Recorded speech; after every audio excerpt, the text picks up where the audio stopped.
బ్రహ్మాండాలు యుగాలు గుర్తుపెట్టుకునే విధంగా తపస్వి ప్రాణులకు ఫలసిద్ధి వలె ఇక్ష్వాకుకుల దీపమైన జానకీదేవిని శ్రీరామునికి అందిస్తా అని గట్టిగా నిశ్చయించుకొని మనసులో రామలక్ష్మణులకు జానకీదేవికి ఇంద్ర రుద్ర వాయు యమదేవతలకు నమస్కరించి తన ప్రభు సుగ్రీవునికి నమస్కరించి అమాంతం రివ్వున గాలిలోకి ఎగిరి చుట్టూ చూడసాగాడు.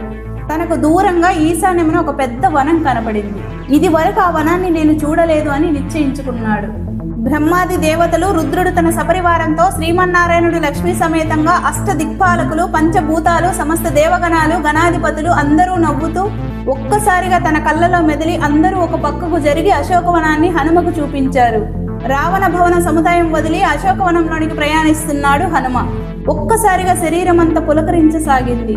తెలియని సంతోషం ఆవహించింది. 14 బ్రహ్మాండాల బరువు ఒక్కసారిగా తన హృదయంను వీడి తమ తమ స్థావరాలకు వెళ్ళినట్లు అనిపించింది. నారి అమాంతం సారించి విడిచిన బాణంలో దూసుకుపోతున్నాడు హనుమ.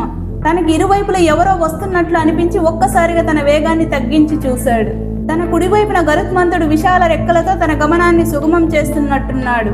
తనకు ఎడమ పక్కన నందీశ్వరుడు తనతో సమానమైన వేగంతో వస్తున్నట్టున్నాడు.